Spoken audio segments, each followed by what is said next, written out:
Donc bonjour, merci de votre présence. Nous allons vous présenter le travail de l'association, du dispositif Entracte de l'association itinéraire à Lille. Un film tout à fait exceptionnel, parce que c'est le témoignage de jeunes filles, même d'un garçon aussi, qui ont vécu des situations d'exploitation sexuelle. Signaler que le travail d'Entracte a une antériorité sur la plupart des acteurs qui ont travaillé sur la prostitution des mineurs, parce que ça fait vraiment combien d'années que vous travaillez sur...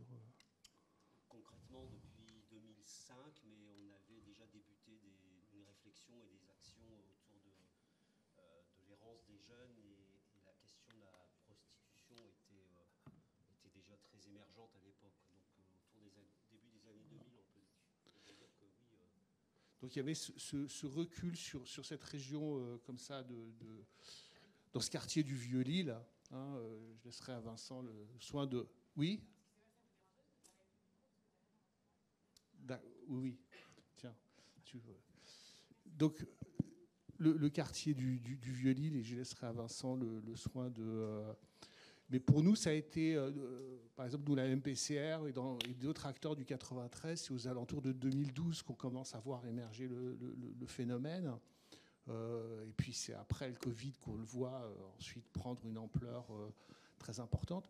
Mais ce recul qu'avait Entracte nous a été très utile pour pouvoir penser des méthodes pour justement d'aller vers ces publics,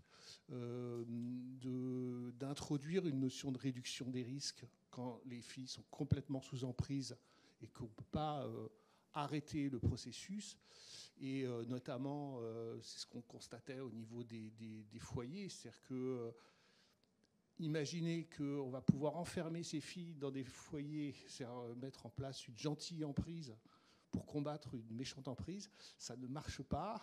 Donc il y avait ces fugues à répétition, et tout ça avait été très bien observé et travaillé par l'équipe de Vincent, et ça nous a apporté beaucoup d'éclairage sur quelle méthode de travail. Et donc on va voir ce film qui va permettre de lancer la discussion sur ces parcours de ces jeunes filles. Je te laisse le soin d'expliciter comment ce dispositif Entracte est né. Oui, alors je vais me présenter. Donc tout d'abord, je suis Vincent Dubal, donc je dirige un service qui s'appelle Entracte, qui dépend d'une association itinéraire à Lille, dont l'activité principale est la prévention spécialisée. Alors c'est important de préciser un peu le cadre dans lequel Entracte s'est développé, puisque au départ, l'intervention est bien dans le champ de la prévention spécialisée en centre-ville. Et au fil des travaux menés par l'équipe de prévention spécialisée, donc essentiellement du travail de rue, je pense que ça doit parler à pas mal de participants aujourd'hui, est remonté le constat d'une présence importante de personnes en situation de prostitution, majeures, jeunes majeurs, parfois mineurs, qui, pour le coup, n'obtenaient pas de réponse et d'intervention adaptée à leur situation dans le champ des associations et des intervenants qui étaient présents sur le centre-ville. De ce fait, on s'est penché sur la question au niveau de l'équipe de prévention spécialisée et très vite, on s'est dit qu'on avait une place à jouer par rapport à ces publics-là, jeunes majeurs et majeurs notamment, et que les réponses qui existaient alors dans le tissu associatif ne convenaient pas à la problématique de ces jeunes, puisque quand on les orientait vers ces dispositifs existants, très vite, ils nous revenaient en boomerang parce qu'en fait, ils ne trouvaient pas les réponses qui étaient celles qui leur convenaient. Donc moi, je me suis formé aussi ici à Paris avec notamment à l'époque une association qui s'appelle toujours les Amis du bus des femmes, et qui m'ont un peu enseigné la question de la maraude autour de la réduction des risques en santé sexuelle, un peu moins au niveau des addictions, mais ça, je le dirai tout de suite après, on s'est formé par ailleurs sur cette question-là qui est aussi très présente dans la question de la prostitution de rue. À l'époque, on ne parle pas de la prostitution via Internet, hein, on est bien dans la rue, on est bien présent la nuit, dans le quartier du Vieux-Lille, dont parlait tout à l'heure Emmanuel, qui est un secteur qui est traditionnellement dévolu à l'activité. Aujourd'hui, un peu moins, mais bon, en tout cas, à l'époque, c'était très important. De fil en aiguille, donc, on a développé un service spécifique. Donc, on est un peu sorti de la prévention spécialisée, mais c'est aussi sa mission première que d'initier des programmes, d'initier des actions et de se retirer ensuite, hein, la prévention spécialisée. Donc, on a créé ce service avec maraude en antenne mobile sur le quartier, la nuit, puis un peu plus tard, la création d'un local, la création d'activités. Et très vite, la DAS, enfin l'ARS de l'époque, nous a identifié comme étant une structure qui permettrait de prendre en compte la question de la réduction des risques sur les produits, sur les addictions et les produits dans le milieu prostitutionnel. Donc on a négocié avec la DAS de l'époque d'obtenir un agrément pour être un CARUD, un centre d'accueil et d'accompagnement à la réduction des risques pour usagers de drogue. CARUD ayant la spécificité que la porte d'entrée n'est pas la question des consommations de produits, mais elle est avant tout la question de la prostitution, et on le verra plus tard, du travail du sexe. Donc on a cette spécificité aujourd'hui donc d'être reconnu par l'ARS pour intervenir en réduction des risques, et cela avec l'entrée travail du sexe. Donc toutes les personnes qui viennent chez nous doivent être dans le travail du sexe, ou pour les mineurs, on ne parle pas de travail du sexe, on parle de mineurs victimes de prostitution. On fait bien la distinction au niveau de notre service. C'est ce qui est parfois pas toujours très clair pour nos interlocuteurs, qui ont tendance à penser que quand on parle de prostitution de mineurs à entracte, on est dans l'idée qu'on va les professionnaliser. Voilà, non, on a bien identifié notre champ auprès des mineurs comme étant un champ d'intervention qui fait partie de la protection de l'enfance. Donc reconnaissance en tant que CARU, donc on a aujourd'hui un public de personnes masculines, féminines, transgenres, dont l'activité en commun est le travail du sexe, et en deuxième niveau, la consommation de produits. Le projet Entracte en mode mineur, donc, pour lequel je vais vous présenter le film dans quelques instants, est né donc de ce constat de la présence de jeunes dans la rue tardivement, et de l'impact que ça pouvait à la fois créer sur les travailleurs sociaux, d'accueillir la nuit des jeunes de 14-15 ans en leur remettant du matériel de réduction des risques et en les laissant repartir dans la nuit parce que voilà, cette question-là, dans les années 2000, elle n'était pas du tout prise en compte par les pouvoirs publics. J'ai mis, moi, à peu près 5 ans à avoir un dialogue constructif avec les pouvoirs publics autour de cette question-là. L'État me répondant que les mineurs, c'était une question de protection de l'enfance, donc une question qui dépendait du département. Et le département me répondait que la question de la prostitution, c'était une compétence de l'État. Donc dans ce jeu de ping-pong qui a duré 5 ans, on a continué à travailler malgré tout avec les moyens du bord, en s'arrangeant avec les moyens du bord et les ressources humaines pour pouvoir continuer à être présent auprès de ces jeunes. Et je disais il y a un instant, donc le choc que ça pouvait créer dans l'équipe éducative d'un point de vue humain que d'accueillir des jeunes filles très jeunes qui parfois pouvaient renvoyer à l'âge de nos propres enfants et de les laisser repartir dans un contexte où les proxénètes traînaient aux alentours et créer comme ça un climat d'insécurité pour elles. Aujourd'hui, donc, le projet est bien en place. Il a évolué depuis 2010 et les premiers financements qu'on a obtenus, puisqu'il y a eu entre-temps la montée d'Internet et surtout des réseaux sociaux, qui a non pas déplacé la prostitution de rue sur le virtuel, mais qui a contribué quand même à vider un peu la rue, même si on constate quand même que les deux activités cohabitent, hein, c'est-à-dire qu'on rencontre énormément de jeunes filles aussi présentes à la fois sur le net, sur les réseaux sociaux, et dans la rue, avec une concomitance d'activités au niveau de la prostitution.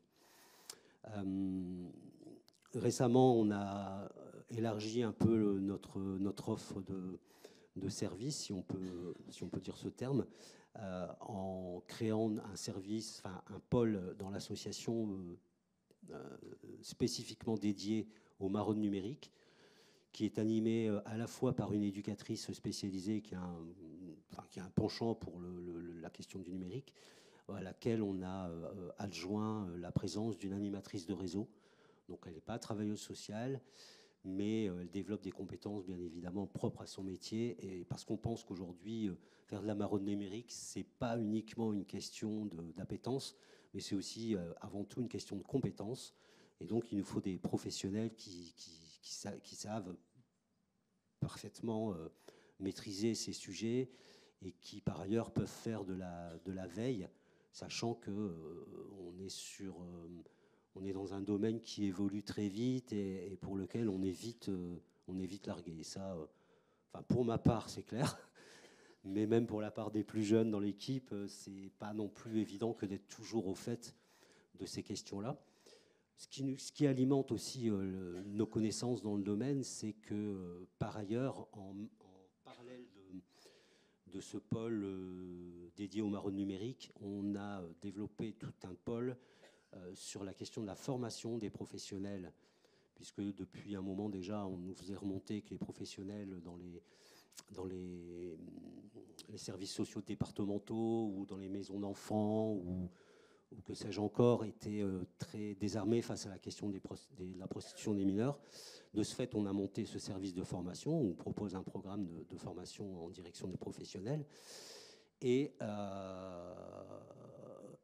deuxième point par rapport à ce pôle, on mène également des interventions dans les collèges sur la question de la prévention de la prostitution, étant donné que depuis quand même quelques années, on fait le malheureux constat que dans le public des mineurs qu'on rencontre dans la rue et qui sont dans la prostitution, très peu finalement, lorsqu'on les rencontre, arrivent à reconstruire quelque chose de différent, un parcours différent, parce que, alors c'est pas qu'on fait du mauvais boulot, c'est plutôt que ces jeunes cumulent un passé traumatique, cumulent différentes difficultés depuis leur très bas âge, leur très jeune âge. Et de ce fait, quand nous, on les rencontre, c'est très compliqué de reconstruire quelque chose. Il y a des addictions, il y a de l'errance, il y a des traumas, il y a toutes sortes de choses. Et donc, de cette idée-là, de ce constat-là, est partie l'idée de monter une intervention dans les collèges pour être présent en amont de ces problématiques-là. Et là où je voulais en venir donc juste avant, donc cette rencontre qu'on a avec les très jeunes dans les collèges permet aussi d'être en phase avec le développement des nouveaux sites, des nouveaux réseaux sociaux où on peut trouver de la vente de services sexuels, enfin toutes sortes de questions autour de la prostitution. Voilà, donc les différents pôles du service s'articulent entre eux et se soutiennent, s'alimentent et permettent de rester en phase avec une problématique qui est changeante et pour laquelle on aurait du mal à rester sur les acquis antérieurs si on voulait être pertinent. Donc voilà, je vais introduire donc le film. Donc là, je vais vous présenter un film qu'on a réalisé qui a déjà quelques années, mais pas tant que ça finalement quand je regarde les témoignages. Ce sont des témoignages de jeunes filles principalement, il y a aussi un jeune garçon, qu'on a voulu être des témoignages bruts, parce que trop souvent on entend finalement parler sur la question de la prostitution des jeunes, mais assez peu les jeunes eux-mêmes. C'est d'ailleurs ce qu'on avait fait nous remonter au niveau du service quand il y a eu les travaux d'Adrien Taquet il y a quelques années, en 2021. Finalement, on avait pléthore de spécialistes et d'experts sur la question, mais aucun témoignage de jeunes. Alors, on a milité pour que ce soit le cas. Il n'était pas question d'amener des jeunes devant la commission d'experts pour les faire témoigner, mais on a préféré, on a proposé, ce qui a été accepté par le ministère, de diffuser ces témoignages qui sont bruts et qui parlent de la réalité de ces jeunes au moment où ils sont filmés. Donc pour certains, ils sont encore mineurs, pour d'autres, sont jeunes majeurs et s'autorisent un regard dans le rétroviseur pour voir un peu leur pratique à leur âge et ce que ça a induit. Ce film a aussi pour vocation de faire tomber un certain nombre de représentations sur la question et je pense que vous en direz ce que vous en direz et on est tout à fait ouvert pour qu'il y ait des questions et réponses après la diffusion du film.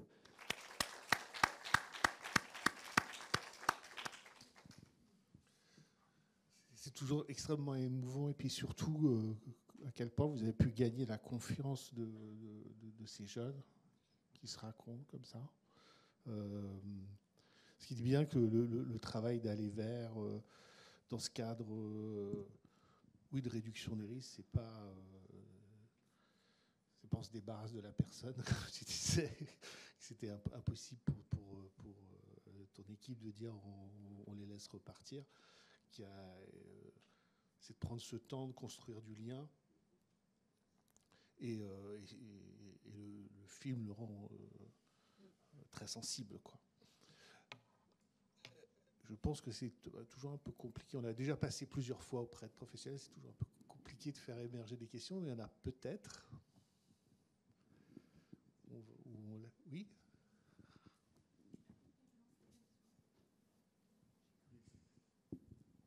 Je lance parce que effectivement, sinon on est tous timides.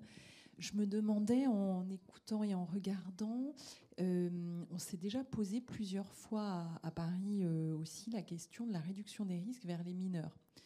Et là, c'est frappant parce que une part, des personnes peuvent se dire, une gamine qui vient en tract, qui a 12-13 ans, vraiment, on la laisse repartir et on va lui filer des préservatifs et de la PrEP peut-être ou que sais-je, etc.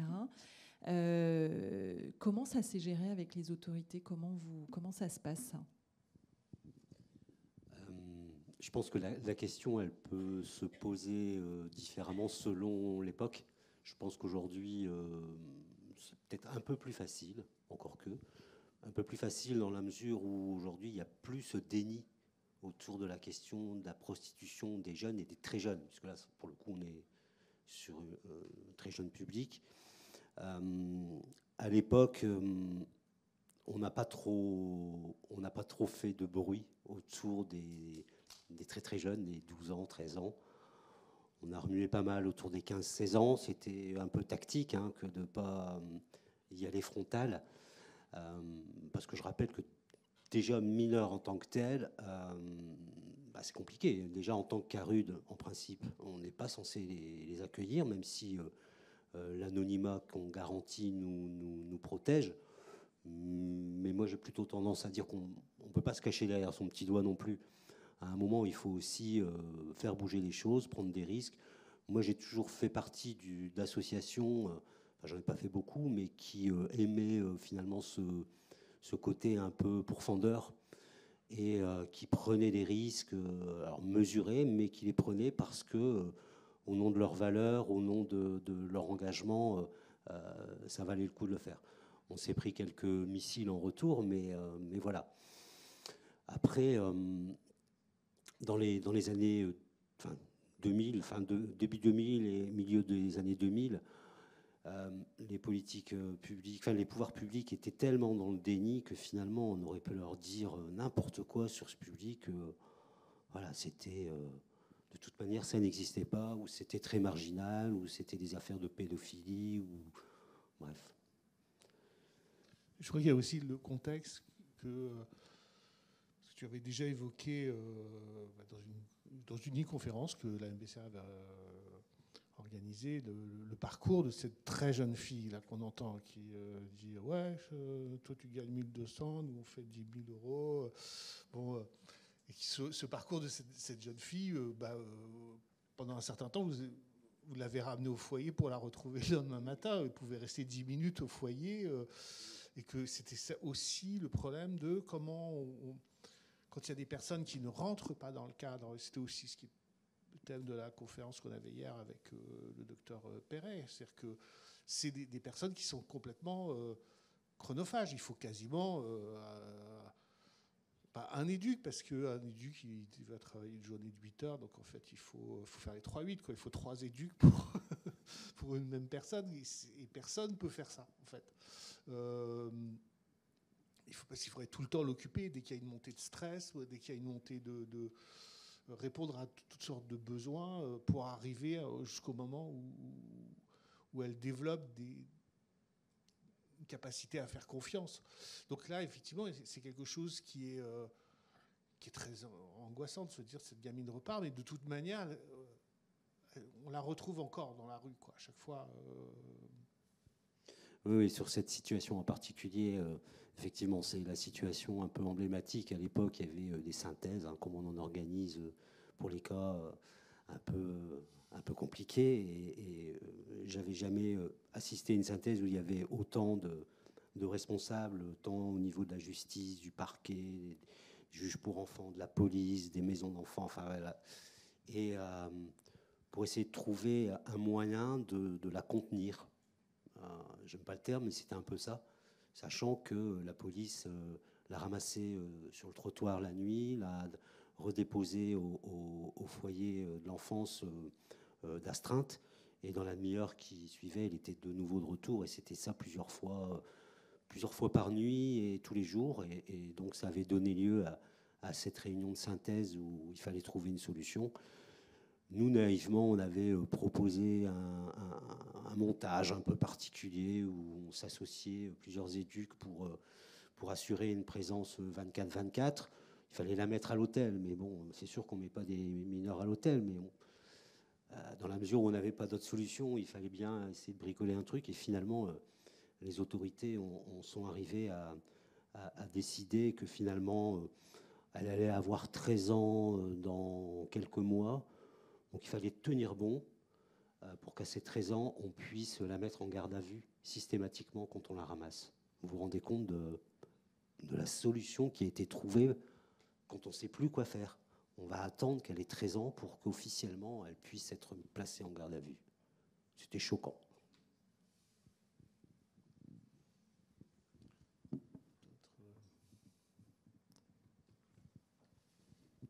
Merci Vincent, merci Emmanuel. Ça fait 2 fois que je vois le film, évidemment, je suis très émue. Mais la question que je me pose, c'est comment faire en tant que journaliste réalisatrice qui travaille sur un projet de documentaire depuis 2 ans, en rencontrant beaucoup d'acteurs, comment faire en sorte, pour éclairer l'opinion publique et expliquer ce qui se fait, de pouvoir faire parler des jeunes qui sont victimes de la prostitution tout en les protégeant. Mais on le voit bien, c'est uniquement quand les jeunes parlent que vraiment on peut jeter un pavé dans la mare et expliquer ce qui se passe. Donc moi je suis confrontée à ce problème parce qu'évidemment je ne veux pas faire n'importe quoi, et des reportages on en voit, mais ce n'est pas ceux-là qu'on a envie de voir. On a envie de voir des reportages où des jeunes filles parlent, parce que c'est ça en fait qui peut alerter les pouvoirs publics, etc. Donc comment faire pour en parler sans que ça reste confidentiel, sans que ça reste auprès d'un public professionnel? Pour avoir des mamans au téléphone, certaines sont désespérées, mais voilà, je pense qu'il faut en parler au grand public, et comment fait-on? Je ne sais pas si j'ai la réponse, Myriam. Moi, je sais, enfin, il y a peut-être plusieurs angles d'approche, tu vois, parce que moi, ce film-là, je ne le montrerai pas au grand public. Et d'ailleurs, c'est pour ça qu'il n'est pas en libre accès, parce qu'il faut l'accompagner, parce qu'il faut en débattre ensemble. On n'a pas la même approche en tant que professionnel qu'en tant qu'IDAM, donc faire un sujet qui soit tout public. Et moi, je suis plus dans, voilà, comme tu l'as compris, dans des témoignages auprès de professionnels. Honnêtement, là, j'ai pas la réponse à ta question. Désolé, quoi. Cela dit, la presse, quand même, progresse peu à peu. Hein, je crois qu'il y a des choses qui sont de plus en plus entendues. Les gens commencent à intégrer la question du trauma, la question aussi il hier le docteur Perret évoquait aussi tous les troubles neurologiques qu'elles ont pu subir aussi, et qui font que on a des filles qui ont 16 ans, mais peut-être qui ont 8, 9 ans dans leur tête, quoi. Donc, qui sont incapables de gérer leur impulsivité. Je crois qu'il y a beaucoup de messages à faire passer. Et c'est vrai que les témoignages aideraient, hein, je suis bien d'accord avec toi. Il y avait une question là.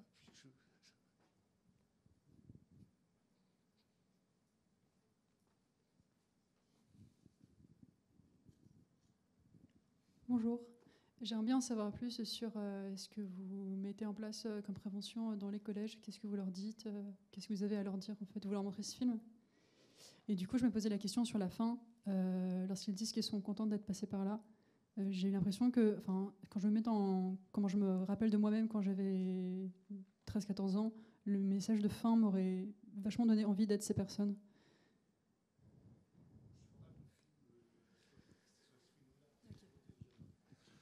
Alors, oui. Le message de fin vous aurait donné envie d'être cette personne. Si on le prend littéralement, oui, je peux entendre. Après, nous, on a voulu intituler le chapitre « Je ne regrette rien » parce que, à l'époque, on avait fait le film. Finalement, le traitement de cette question de la prostitution du mineur est un traitement uniquement par l'angle victime, l'angle pauvre petite fille qui n'a pas de ressources, qui est victime de proxénète, qui est victime de trauma, qui est victime de quelque chose.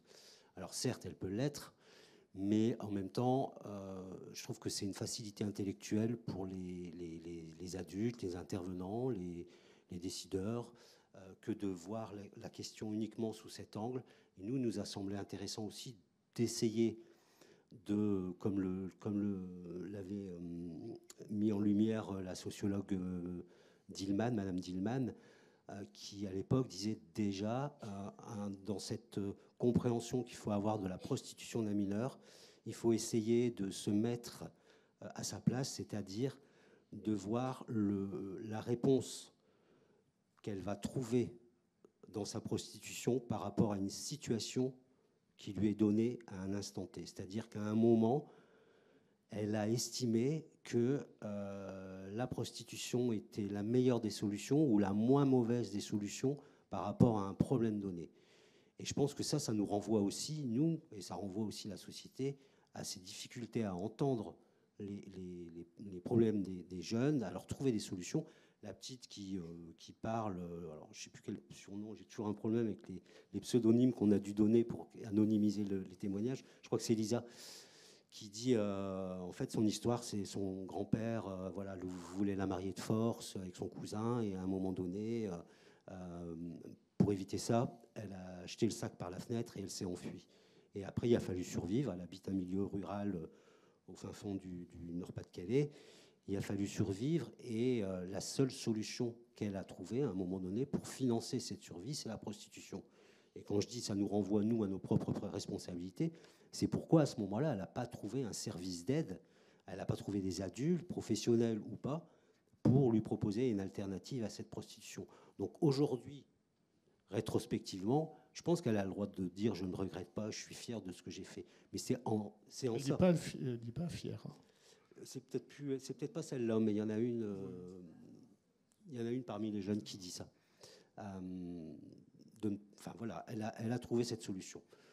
Moi, je trouvais, en faisant le film, que c'était intéressant quand même de le mettre en lumière parce que, encore une fois, même si on considère qu'elles sont victimes et qu'il faut les protéger, je dis que ça doit être un discours et une pensée d'adulte. Ce qui est important d'abord avec les jeunes, quand on les rencontre et quand on veut les accrocher, c'est certainement pas de commencer par leur dire « t'es une victime ». Elles n'en ont rien à faire de ça. Enfin, en grande majorité, elles n'en ont rien à faire, elles n'en sont pas là. Ce qui est important, c'est d'abord d'écouter ce qu'elles ont à dire, de s'intéresser à leur vie quotidienne et sans porter de jugement. Et à partir de là, à un moment donné, on peut peut-être espérer accéder à la conscientisation de la victime. Mais de but en blanc, ça ne me paraît pas être une bonne approche. D'ailleurs, moi, dans le service, les éducs qui accueillent des mineurs, il aurait interdit de les appeler victimes d'emblée. Ça va un peu à contre-courant de beaucoup de ce qui est d'un modèle qui est beaucoup préconisé dans la prise en compte des mineurs qui se prostituent, hein, où il est dit qu'il faut tout de suite leur dire mettre des mots et leur dire qu'ils sont mineurs, oui. Avant, on disait aussi qu'il fallait tout de suite mettre des mots et leur dire que ce qu'elles faisaient, c'était la prostitution. Oui, seulement, on a eu aussi des revers de médaille avec ça, hein. La sociologue dont je parlais tout à l'heure, dans son travail, elle a aussi mis en évidence la situation d'une jeune fille qui avait des échanges économico-sexuels, voilà, et à qui un jour on a mis le mot prostitution sur sa conduite et qui a tenté de se suicider parce que le terme, la réalité qu'on lui renvoyait était inacceptable. Donc voilà, il y a aussi beaucoup de prudence à avoir dans l'abord qu'on a de la question et des jeunes qui sont concernés. Et puis d'ailleurs, sur ce mot fier, effectivement, c'est dit. Mais ce qu'il faut entendre, c'est là où le film ne peut pas passer sans discussion. C'est-à-dire qu'aussi, il y a des choses qui s'appellent des mécanismes de défense. Hein, pour ne pas perdre la face, je vais dire, oui, à un moment plutôt, c'est celle qui dit je suis d'une force exceptionnelle. Voilà, bon. C'est peut-être pas à prendre au plan littéral. Elle a peut-être pas on n'en sait rien, c'est ce qu'elle dit, mais c'est une manière aussi, de toute manière, de se défendre et pas dire, pas dire oui, je suis une pute, une victime, une sous-merde, etc. Je veux dire, à un moment, ce type de discours-là ne va pas permettre de se reconstruire. Attendez. Oui, et ensuite je viendrai vers vous.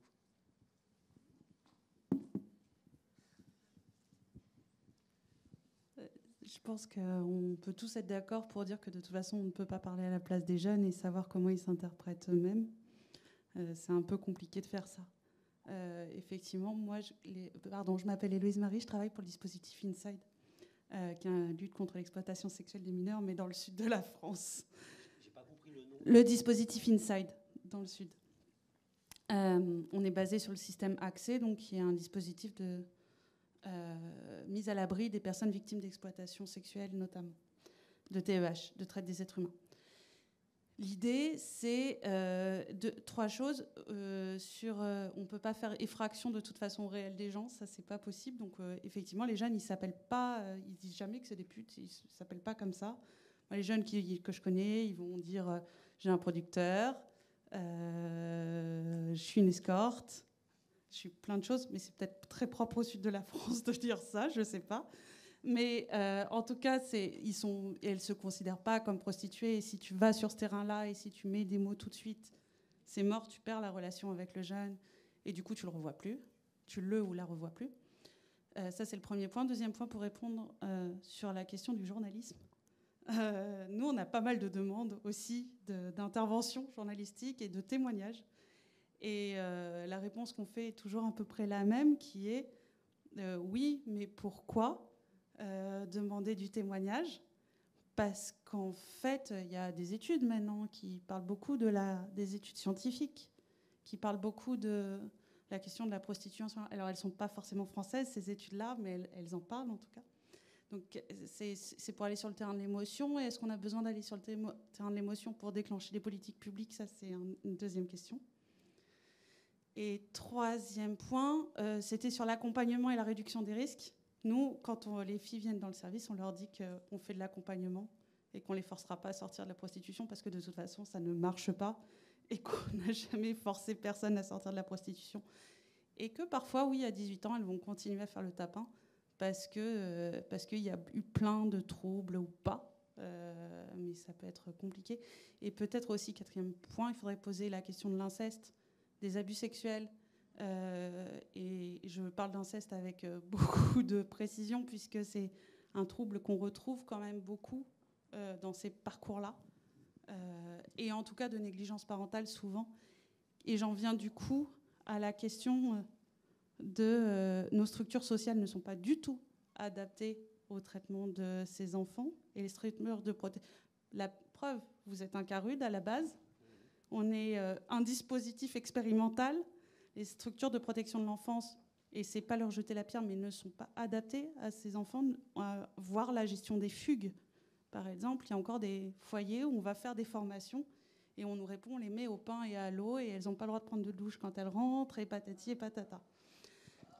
Oui, et ça existe encore. Oui, Si, ça existe. Alors même qu'il y a des structures qui, dans la lignée du plan Taquet, se sont mis à faire du bas seuil d'exigence. Mais alors je ne sais pas si c'est général, mais moi je constate quand même un peu à la fois que ces structures renouent avec leurs vieux démons et que oui, on fait du bas seuil et puis finalement le temps passe et on se rend compte que c'est compliqué de faire du bas seuil. Donc on remet une règle par-ci, on en remet une par-là. Et finalement, ça fait un règlement qui fait que la structure redevient ce qu'on avait voulu qu'elle soit plus. Et là, je me dis que pour le coup, on n'a pas avancé du tout. Ça, c'est une chose. Et j'apporterai moi aussi une nuance par rapport à la question des vécus traumatiques, viol, inceste. Oui, mais encore une fois, c'est pas une généralité. C'est peut-être très représenté dans ce public-là, mais moi, pour travailler initialement avec des travailleuses du sexe majeures, puisque j'ai démarré avec ça, j'ai aussi beaucoup de femmes, moins d'hommes, mais de femmes, pour qui c'est une vocation. Enfin, c'est un métier, une vocation peut-être pas, mais c'est un métier. Et qui ont démarré mineurs pour certaines, et qui aujourd'hui ne revoient pas leur passé en tant que mineurs à travers de la violence ou des choses comme ça. Je suis obligé de l'entendre après, voilà.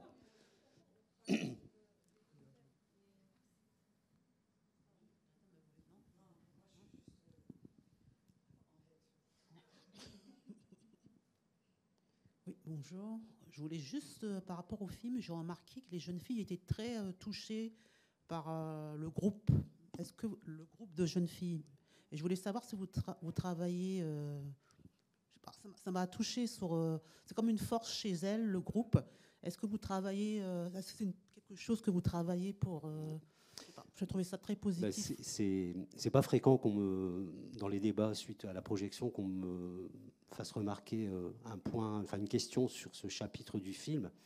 On a voulu traiter de cet aspect-là parce que déjà on nous disait que sur le trottoir, les gamines entre elles, voilà, elles venaient, elles faisaient de l'argent, c'était du rendement, c'était de la violence, c'était plein de choses.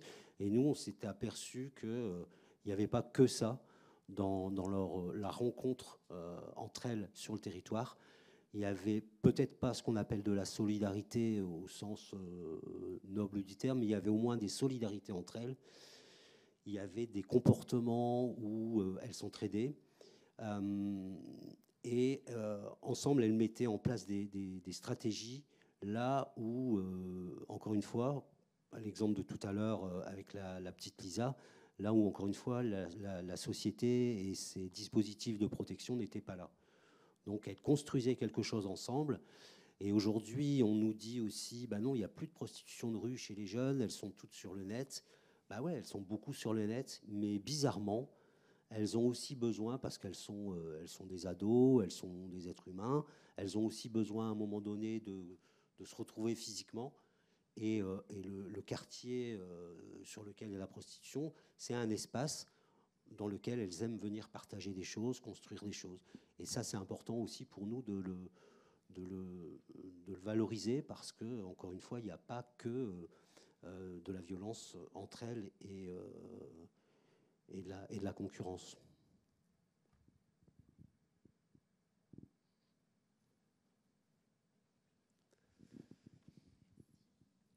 Alors moi j'ai vu un nombre, je crois que je l'ai vu 5 fois. Alors pour tout dire, on a fait des interventions ensemble en Normandie. En Normandie. Oui. Et du coup c'est la première fois que je le vois de ce côté-là, du coup. Donc il est toujours aussi émouvant, hein. Je suis travailleuse sociale de formation et je travaille avec des adultes du coup en situation de prostitution. Et je trouve que là, ce qu'on voit beaucoup, c'est le lien, en fait. Même si on ne voit pas les adultes, je trouve qu'elles décrivent très bien ce lien qu'elles ont réussi à reconstruire. Parce qu'on comprend le lien distendu avec la famille qui est présente, pas présente. On ne sait pas, les parents sont décédés, pas décédés. Enfin, il y a des parents qu'on ne voit pas, qu'on n'entend pas parler. On entend parler de grands-parents, on entend parler d'adultes. Et du coup, je trouve ça assez touchant, même très touchant, en fait, que là, on comprenne vraiment que la première démarche, c'est qu'on les écoute et qu'on leur demande c'est quoi votre besoin ce matin. Il y avait la première table ronde, enfin, en tout cas moi, auquel j'ai assisté, c'était sur le lien, où il y a quelqu'un qui a dit c'est la chose la plus basique, mais c'est la base en fait de toute intervention. Et que là, je trouve que ça transparaît, mais de manière tellement claire. On voit bien les parcours d'errance, on les voit chacune, enfin, même si on ne les voit pas en situation d'errance, on les imagine très bien. Et moi, je vois très bien les collègues aller à leur rencontre. Je vois celle qui se cache parce que du coup, elle n'a pas envie qu'on la voie, mais elle sait qu'on l'a vue. Et elle, on sait qu'elle nous a vus aussi. Et que du coup, on voit bien... Enfin, je trouve que ça permet vraiment de voir que le lien, ce n'est pas quelque chose qui se décrète, mais qui se construit. Et quand tu en parles, je vois ce souci de faut qu'on soit tout le temps présent, parce que une fois on n'est pas présent, un jour où on vient pas alors qu'on avait prévu de venir, bah du coup on va encore être ces adultes en qui on ne peut pas avoir confiance. Et je trouve que c'est vraiment, j'ai jamais rencontré l'équipe, mais du coup je les trouve très présents là. Alors peut-être parce que je suis de l'autre côté, mais du coup je les trouve très présents. Ça n'appelle pas de réponse forcément, mais effectivement, oui, c'est une équipe qui est investie et qui croit en ce qu'elle fait. Et bon, voilà. Et j'ai la chance de ne pas avoir énormément de turnover. Du coup, ça permet aussi pour une continuité dans le lien avec les jeunes. Ça me fait penser, en fait, il y a un mot qui n'a pas été prononcé. Moi, je suis une ancienne psy, alors ça me chagrine un peu. C'est le mot de l'attachement. Parce que, en fait, quand on parle du lien, moi, en tout cas, c'est qu'en bossant et en réparant les troubles de l'attachement que j'arrivais à faire sortir mes patients de leurs difficultés et en fait en recréant un attachement sécure. Et depuis tout à l'heure, mais c'est d'autres mots pour parler du lien, hein, mais c'est juste dire du lien sécure. Là, c'est parce que moi je le raccroche à ma petite théorie à moi, mais c'est vraiment ça en fait. C'est ce qu'on entend très bien en fait. Justement, je me demandais, c'était mon autre question avec le passage dans l'espace numérique. Je ne sais pas, comme nous, on se questionne hein, où on va être, comment. Alors moi, je ne me suis pas présentée, mais je suis Mélissa, je travaille, je suis responsable de la MMPCR côté parisien, donc je suis à cette frontière où je suis du côté des autorités.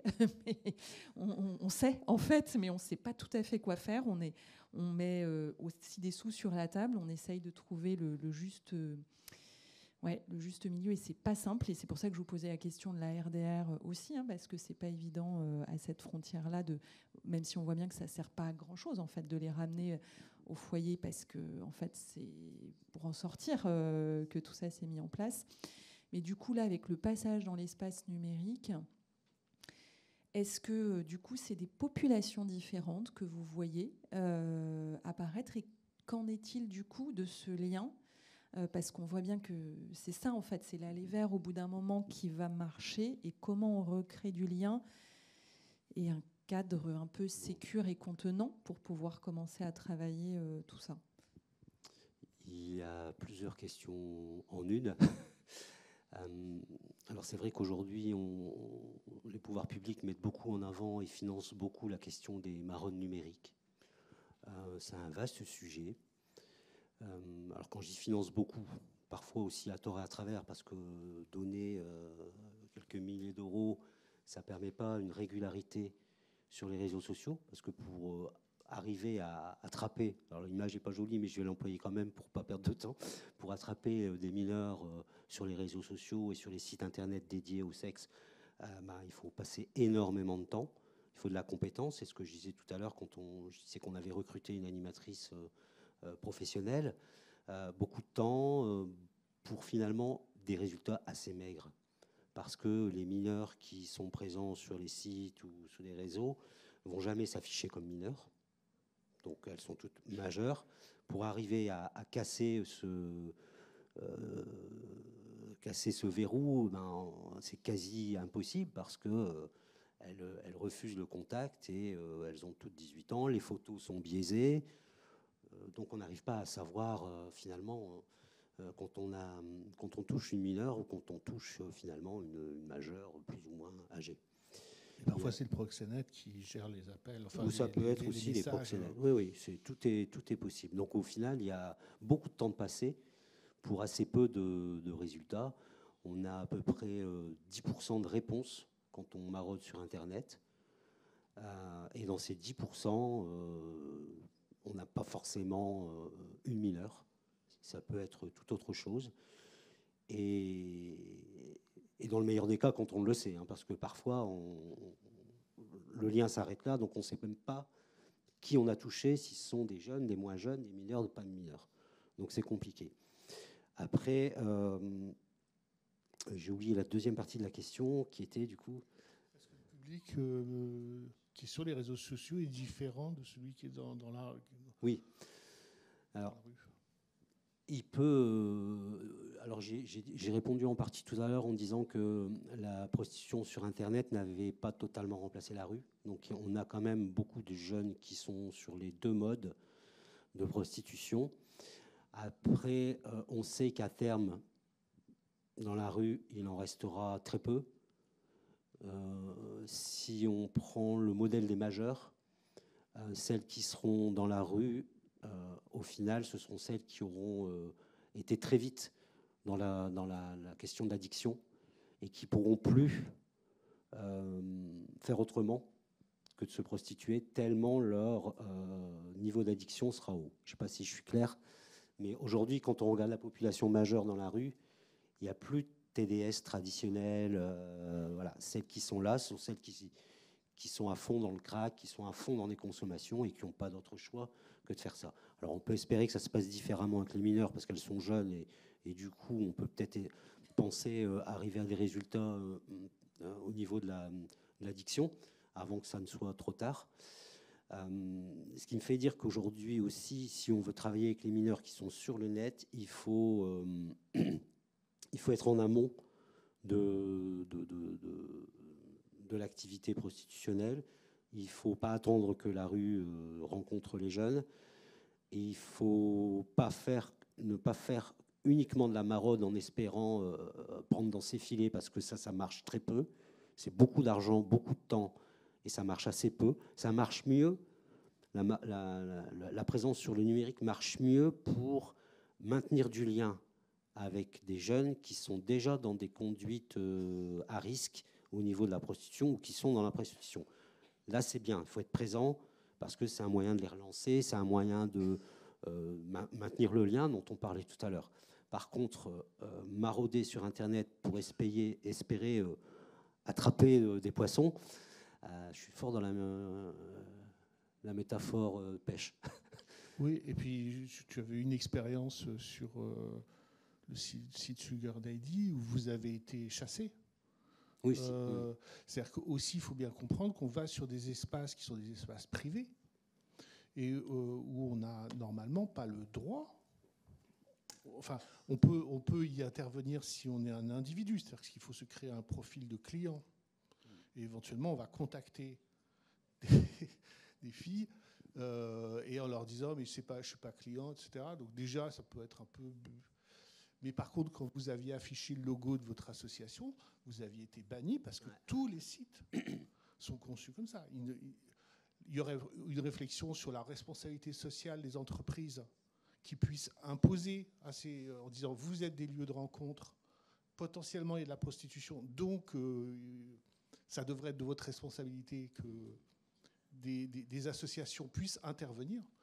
La même chose que Technoplus racontait la même chose sur Doctolib, non pas Doctissimo, où ils s'étaient fait chasser quand ils avaient leur logo. Donc s'ils veulent intervenir pour faire de la maraude sur Internet, c'est pas en affichant leur couleur. C'est quand même quelque chose qui a à penser. Et puis ça coûte de l'argent. Alors, je n'avais pas tout à fait fini sur la question des nouveaux publics. Donc aujourd'hui, penser travailler avec les mineurs qui vendent du sexe sur Internet, les réseaux sociaux, ça veut dire approcher par différents canaux et en amont d'une activité avérée. Ça veut dire approcher par les collèges, les jeunes en 4e, en 3e, parce que ce sont eux qui ont la connaissance de ce qui se passe sur Internet. J'ai dit tout à l'heure qu'ils aidaient ma collègue qui travaille sur le pôle numérique, ils l'aidaient à actualiser ses connaissances, à lui donner les derniers réseaux sociaux.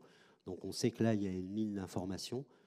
Ils sont très, très au fait. Et moi, je suis sidéré quand des principaux de collège à qui on propose notre intervention nous disent « mais nous, il n'y a pas ça chez nous, quoi. Ça n'existe pas » ou on n'est pas concerné. Enfin voilà, ce genre de propos. Si on écoute les jeunes, voilà, les adultes sont vraiment à la ramasse sur cette question. Donc intervenir dans les collèges en prévention, et par là espérer avoir des situations qui nous arrivent, intervenir dans les maisons d'enfants à caractère sociaux, on fait des interventions, et là on demande à l'équipe éducative en place de se retirer pour être en face à face direct avec les jeunes et qu'il n'y ait pas cet interdit, cette parole qui soit... Et par ce biais-là, il nous arrive aussi d'avoir des situations, et puis on laisse traîner nos cartes de visite partout, enfin on essaye de... Voilà, il faut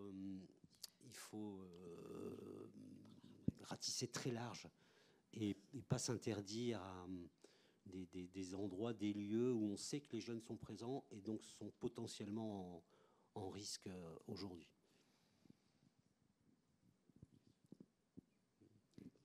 Oui, bonjour. Je ne sais pas trop comment formuler ma question, mais je voulais savoir comment vous abordez le travail du sexe avec les personnes que vous accompagnez, notamment les personnes que vous accompagnez depuis qu'elles sont mineures.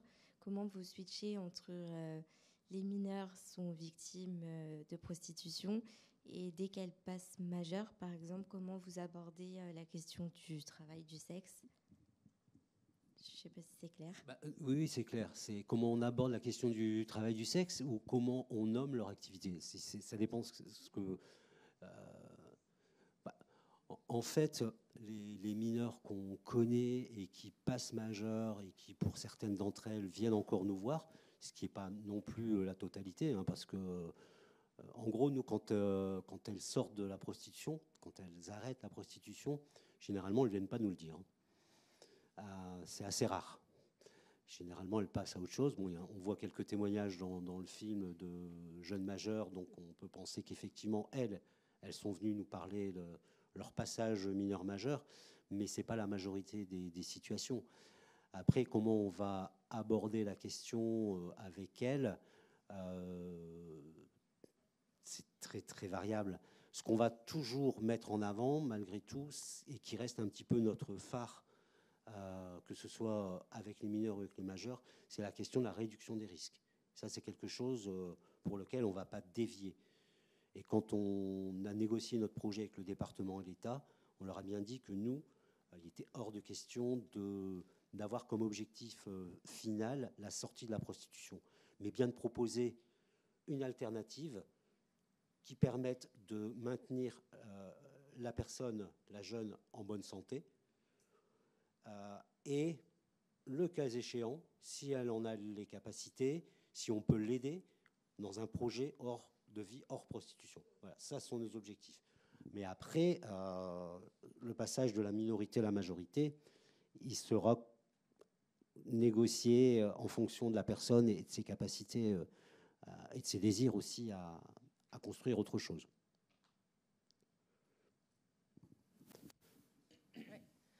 Bonjour, moi j'avais une question par rapport aux maraudes numériques. Je voulais savoir si vous alliez aussi marauder sur les réseaux sociaux, notamment Snapchat pour les mineurs.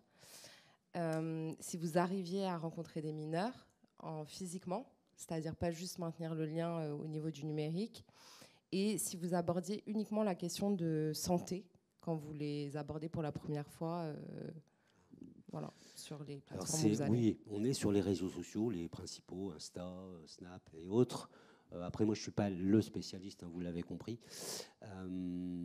On y est présent, mais aujourd'hui, par exemple, comme Snapchat, on essaye de récupérer le compte Snapchat Quand un partenaire, par exemple, va nous signaler une situation de mineur en danger qu'on ne connaît pas, généralement, on lui demande de nous fournir une photo. Si on la rencontre lors d'une maraude, il faut qu'on puisse savoir que c'est elle.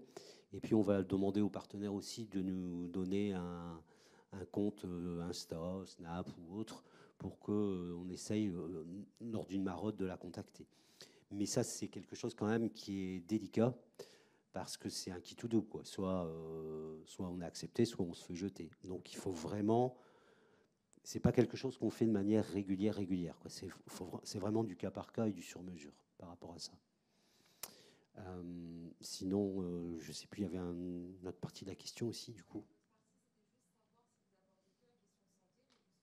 Ah.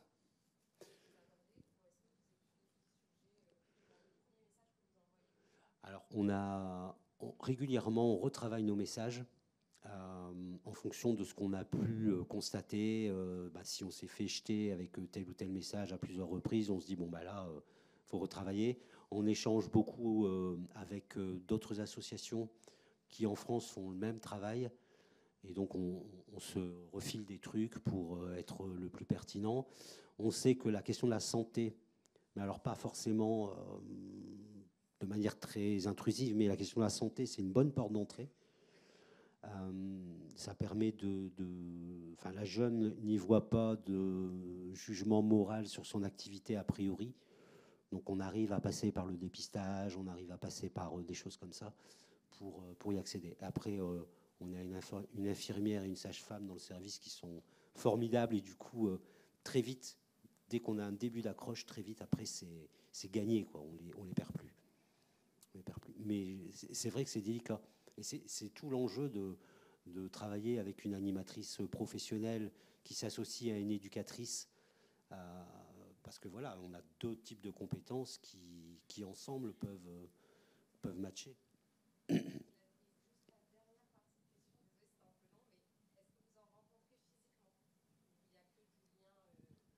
Les deux, mais comme je l'ai dit tout à l'heure, la maraude numérique pour espérer ramener beaucoup de mineurs qui sont... C'est un leurre. C'est un leurre. Si on veut ramener des mineurs qui sont dans des situations à risque, c'est pas uniquement en étant derrière un clavier et un écran, c'est encore une fois dans les lieux où physiquement on peut les rencontrer. Donc les lieux où on peut les rencontrer, ce sont les collèges, ce sont les équipes, toutes sortes d'équipements et dispositifs où ils seront présents. C'est là. Mais il y a aussi des petites passerelles qui ont pu se créer entre Arkea, qui est à Paris-Gare du Nord, la Boussole, vous aussi, sur des trajets de jeunes filles, de se signaler. Oui, ça arrive. Oui. À Lille, dans l'association, on a la chance d'avoir un service indépendant qui s'appelle le Spot et qui travaille sur signalement de l'ASE sur des situations de mineurs en fugue. Donc, ils sont en centre-ville de Lille et l'ASE leur leur donne des signalements de mineurs en fugue et eux, dans leur maraude, ils les retrouvent. Et on a la chance, voilà, je ne sais pas si c'est une chance, mais c'est un bien pour notre travail en tout cas, que souvent ces jeunes qui sont signalés à ce service ont par ailleurs une activité prostitutionnelle. Du coup, de service à service, on échange nos fiches, nos situations, et on fait des maraudes ensemble. S'ils ont un mineur ASE signalé pour prostitution, ils nous en informent. On essaye de faire une rencontre avec la jeune. Enfin voilà, on essaye un peu tout ce qui est en notre possession pour qu'un contact soit réalisé.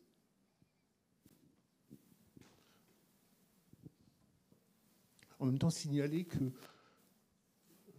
pendant un certain temps, ce que tu disais, la ZE était dans le déni et les préfectures, et ça n'existait pas, etc. C'est-à-dire que c'était quand même des situations où des gamines faisaient des passages à l'acte massifs pour alerter sur leur situation. Et à part dire que vraiment elle était très vilaine, les gens n'y comprenaient rien. Donc c'est aussi ça qui est en train de se transformer, c'est que maintenant un certain nombre de services se disent bah ouais, enfin elle doit nous raconter un truc quoi, et que ce type de passerelle se mette en place.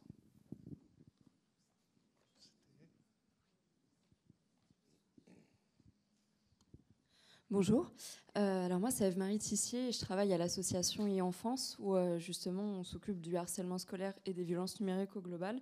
Et alors j'ai pas forcément de questions, mais déjà un grand merci pour tout ce que vous faites, tout cet accompagnement. Et je voulais juste rebondir en effet sur la difficulté, vous insistez sur les maraudes numériques, à quel point c'est difficile. Nous, on s'occupe en l'occurrence du cyberharcèlement, mais bien évidemment, on détecte des cas de prostitution, notamment sur OnlyFans et Mime, pour lesquels nous sommes signaleurs de confiance, mais ça a pris des années et des années. Là, on vient d'être signaleur de confiance auprès de Telegram, non pas parce qu'il s'est rendu compte que ça serait mieux, mais parce qu'il a fait un petit passage en prison. Mais je m'interroge aussi, oui, même pour la suite, avec toute l'intelligence artificielle, notamment sur peut-être plus tard les difficultés à identifier si c'est des mineurs ou des majeurs, comme vous le disiez. Je pense que ça va être encore plus difficile par la suite, malheureusement. Et ces derniers temps, on a reçu pas mal une directrice qui s'occupe de l'association Asteria. Et elle nous disait évidemment qu'il fallait garder du lien pour ces maraudes numériques. Elle va beaucoup dans les Airbnb, justement parce qu'ils suivent pas mal son activité sur les Airbnb pour les différents déplacements. Donc j'espère sincèrement que les plateformes justement prendront leurs responsabilités, parce que je pense surtout que c'est ce type d'acteur qui doit agir pour protéger les mineurs en ligne. Merci.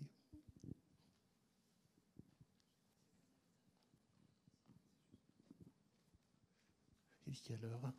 Excusez-moi, parce que je vois des gens partir. Ah, bon, donc on a... Ça, c'était jusqu'à 15h35, 30. On a dépassé de 5 minutes. Donc, il va y avoir un autre atelier pour certains d'entre vous. Écoutez, je vous remercie de votre participation. Je suis complètement conscient que c'était volontairement remuant comme choix et comme... puis on fait comme ça. Mais je crois qu'on ne peut pas faire avancer les choses sans remuer aussi, quoi. Voilà.